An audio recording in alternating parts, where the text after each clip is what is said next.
আমার ছেলেকে খুব হাস্যকর মনে হচ্ছে। আমি বলেছিলাম আজকে একটা নিউজে, গত 2 দিন আগে আমার শ্বশুর এবং ননদ আমার বাসায় আসছে, তারা জানেন না আমার ছেলে অসুস্থ। অথচ গত 3 দিন আগে আমি গুলশান 2 এর ডক্টরের ওইখানে সিরিয়াল পাইনি, যেহেতু কেউ জানতো না যে আমি কে বা আমার বাচ্চাটা কে। সবাই স্বাভাবিক লোকের মতোই আমাকে সিরিয়াল নিয়ে ঢুকতে হয়েছে। 35টা বাচ্চার পর 36টা বাচ্চার সময় আমাকে পাকিনে ডাক্তারের কাছে যেতে হয়েছে। কারণ একটাই, আমার বাচ্চা ভীষণ অসুস্থ ছিল, আমি সিরিয়াল নিতে পারিনি, আমি ইনস্ট্যান্ট চলে গেছি। অথচ আমার শ্বশুর এবং আমার ননদ আমাকে বলল আমার বাচ্চা অসুস্থ, তারা জানে না। তারা জানে আমার বাচ্চাকে ভ্যাকসিন দিয়ে গায়ে জ্বর আসছে, এমনকি তার বাবাও সেটা জানে না। তো এই যে দূরত্বটা সৃষ্টি হচ্ছে, এটা সাকিবই করেছে। আমি যে কতটুকু ধৈর্যশীল মেয়ে, আজকে সাকিব একটু ভেবে দেখো যে আসলে অপু ধৈর্যশীল মেয়ে কিনা। আজকে হয়তো সে আমার উপর বিভিন্ন কারণে রেগে আছে, হয়তোবা তার কাছে মনে হচ্ছে অপু যেটা করেছে ভুল করেছে, কিন্তু আমি কখনোই ভুল করিনি। কারণ ও যদি সাকিব খান যেটা করেছিলেন, সন্তানের জন্য এই কাজটা। আপনি কি রংবাদ ছবিটা নিয়ে বেশি বিরক্ত? মানে এই ছবিটা তিনি কিভাবে করছেন, কাকে নিয়ে করছেন, ওটা কি আপনার একটা প্রধান রাগের কারণ?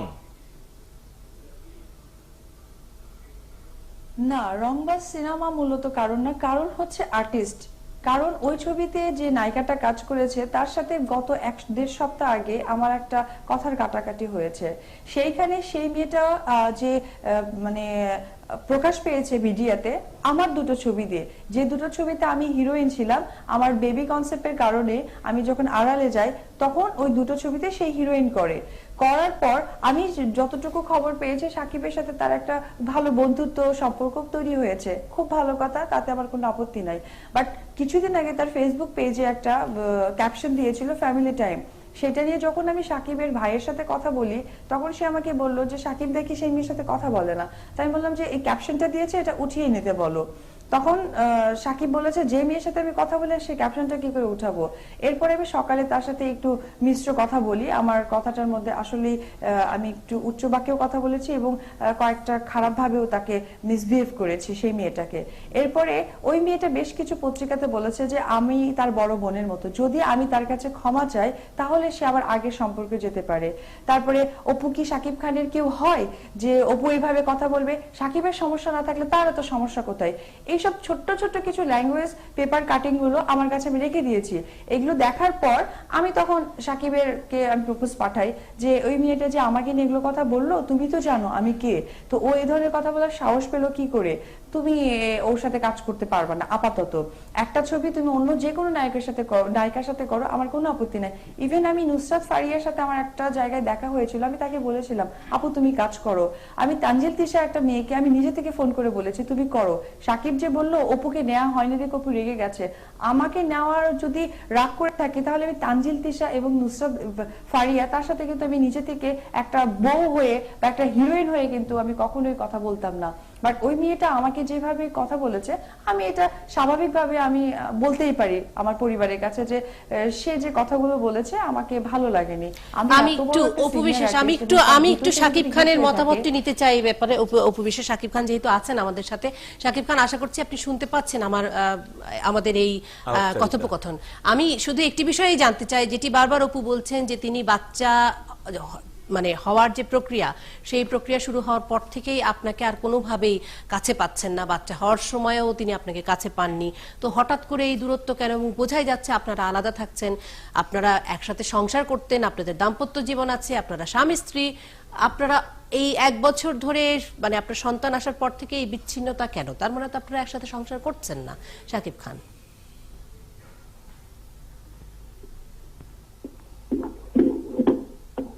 সাকিব খান আপনি কি আমার কথা শুনতে পাচ্ছেন?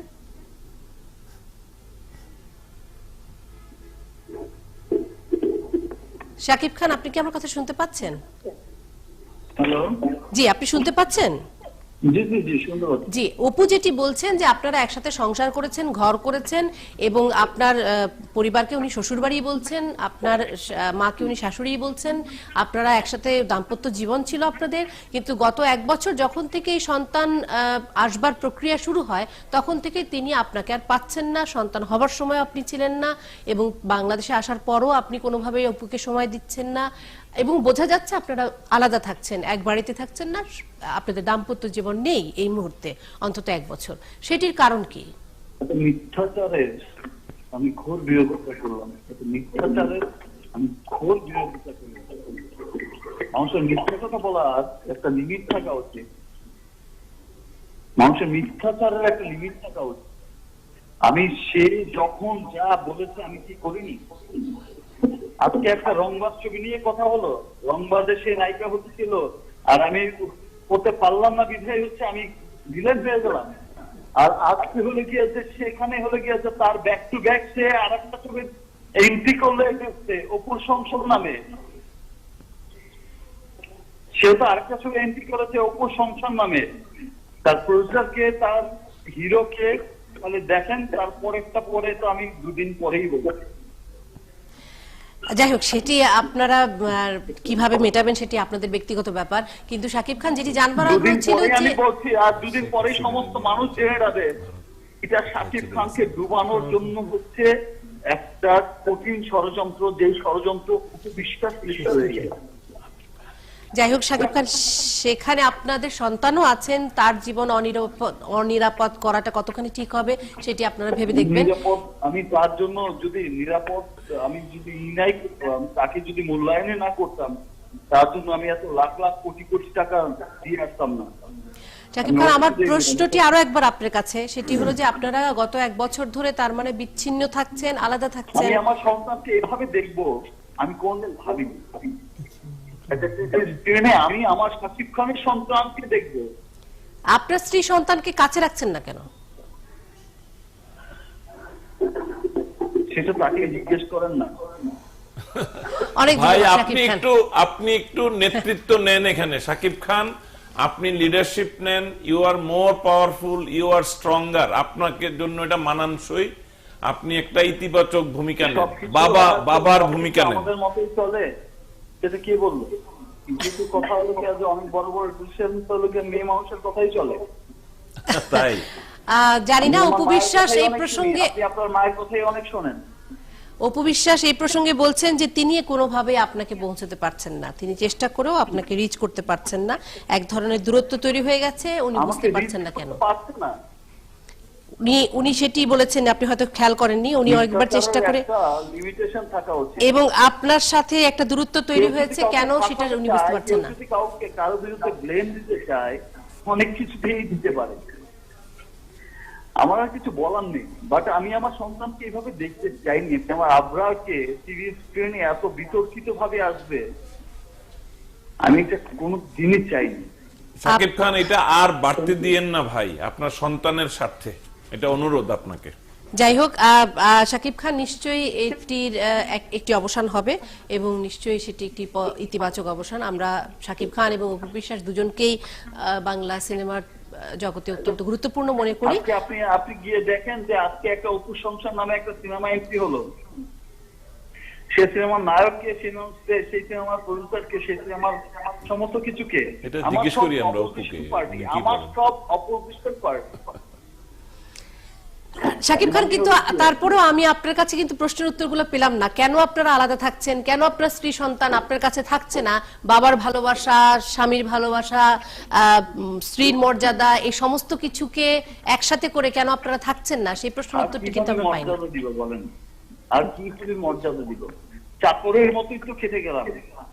গত এই যে এত বছর ধরে যা বলেছে এর সাথে অভিনয় করা যাবে না, করলাম না, এর সাথে করা যাবে না, করলাম না। স্ত্রীর মর্যাদা আর কিভাবে দিব? একসাথে থাকছেন না কেন? একসাথে থাকছি না কবে থেকে বলেন? জি, একসাথে থাকছি না কবে থেকে বলেন, সেটা তাকেই জিজ্ঞেস করেন। আপনার পরিবারের অনেক কথা আপনি কি আমাকে বলবেন? এটা একটা ভালো দিক। হ্যাঁ, এটি খুব, আপনার পরিবারের নিশ্চয়ই অনেক কথা আপনি আমাকে বলবেন না। এটি খুব গুরুত্বপূর্ণ ব্যাপার, কিন্তু যখন প্রশ্নটি আমি আপনাকে জিজ্ঞেস করি, আপনি নিশ্চয়ই বলবেন না যে আপনি আপনার পরিবারের অনেক কথা।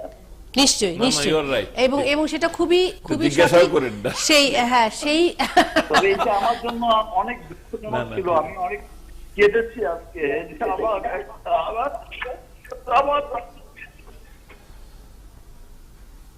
আমার ছেলেকে আমি এভাবে প্রেজেন্ট করতে কোনদিন চাইনি। As a Shakib Khan, as a superstar, thank you.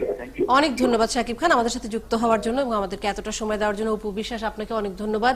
এবং আরো একবার আপনাকে আমরা জানিয়ে রাখছি যে আপনি আপনার সন্তান এবং আপনার সামাজিক রাষ্ট্রীয় আইনি যে মর্যাদার জন্য লড়ছেন সেটির নিশ্চয়ই একটি ইতিবাচক সমাধান হবে, সেই প্রত্যাশা আমাদের রইল।